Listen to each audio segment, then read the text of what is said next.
ارمي الصبر على قلبها، ارمي الصبر على قلبي يا الله. الصبر من عندك، الصبر من عندك يا الله، الصبر من عندك يا الله.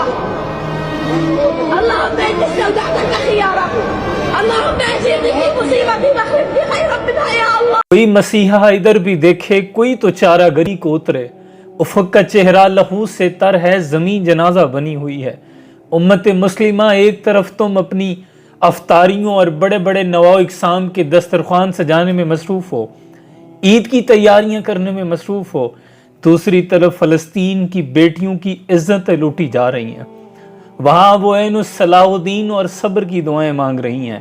ارباب اختیار سے کہنا تھا کہ یہ چیخیں تمہیں سونے نہیں دیں گی، یہ چیخیں تمہارا پیچھا روز محشر تک کریں گی، کیونکہ ہم تو مجبور و لاچار ہیں. تمہارے پاس تو اختیار تھا، تم تو صاحب طاقت اور مرتبہ تھے، تمہاری آواز کا قد بھی بلند تھا، لیکن تم خاموش تماشائی بنے دیکھتے رہے. یہ فلسطین کی وہی بچیاں ہیں جب پاکستان جس روز ایٹمی طاقت بنا تھا، ان بچیوں نے فلسطین کی گلیوں میں شمع روشن کی تھی. تمہارے نام کے ترانے پڑے تھے کہ اب شاید ہماری عزتوں کی طرف کوئی میلی آنکھ سے نہیں دیکھے گا، لیکن وہ نہیں جانتی تھی حمیت نام تھا جس کا گئی تیمور کے گھر سے. روہیلا کس قدر ظالم جفا جو کینہ پرور تھا، نکالی شاہ تیموری کی آنکھیں نو کے خنجر سے، پھر دیا اہل حرم کو رقص کا فرما ستمگر نے. یہ انداز ستم کچھ کم نہ تھا آثار معیشت سے. پھر رکھا خنجر کو آگے، پھر کچھ سوچ کر لیٹا، تقاضا کر رہی تھی نیند گویا چشم عامر سے. پھر اٹھا اور تیموری حرم سے یوں لگا کہنے، شکایت چاہیے نہ تم کو کچھ اپنے مقدر سے. میرا مسند پہ سو جانا بناوٹ تھی، تکلف تھا کہ غفلت دور ہے شان سفران لشکر سے. میرا یہ مقصد تھا اس سے کہ کوئی تیمور کی بیٹی مجھے غافل سمجھ کر مار ڈالے میرے خنجر سے. مگر افسوس یہ راز آخر کھل گیا سارے زمانے پر. حمیت نام تھا جس کا گئی تیمور کے گھر سے. جس روز مسجد اقصی پر پہلی مرتبہ اسرائیلی وزیر اعظم گولڈا میئر نے حملہ کیا تھا، وہ کہتی ہے میں رات بھر نہیں سوئی تھی کہ کہیں اگر مسلمان جاگ گئے، 57 اسلامی ممالک ہیں، اگر مسلمان جاگ گئے تو ہم تو مٹھی بھر اسرائیلی ہیں، ہمارا نام و نشان تک ختم ہو جائے گا.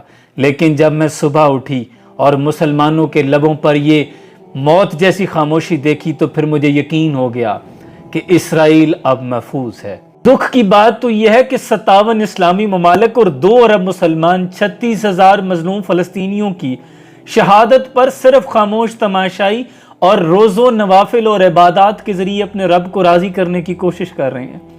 یہ نادان گر گئے سجدوں میں جب وقت قیام آیا. یہاں سجدوں کی نہیں، یہاں کھڑا ہونے کی ضرورت تھی.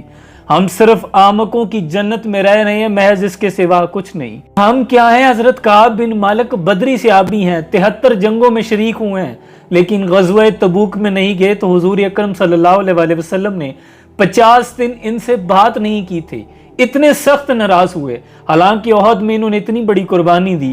حضور کی بارگاہ میں حاضر ہوئے کہ حضور کافروں نے آپ کا جنگی لباس پہچان لیا ہے، آپ اپنا لباس مجھے دے دیں، میرا آپ پہن لیں. اور حضور کا لباس پہن کر ایک طرف نکل گئے اور کافر بھی آپ کے لباس کے تعاقب میں آپ کے پیچھے آ گئے. تو آپ کہنے لگے کہ میں نے اس لباس کا حق ادا کر دیا. اتنے بڑے جلیل القدر صحابی ہیں، غزوہ تبوک میں نہ جائیں تو حضور 50 دن کلام نہ کریں. میں اور آپ اپنے ایمان کا محاسبہ خود کر سکتے ہیں. کہاں ہم ہیں اور کہاں بدری صحابی. لیکن امت مسلمہ کی خاطر نکلنا فرض عین ہے.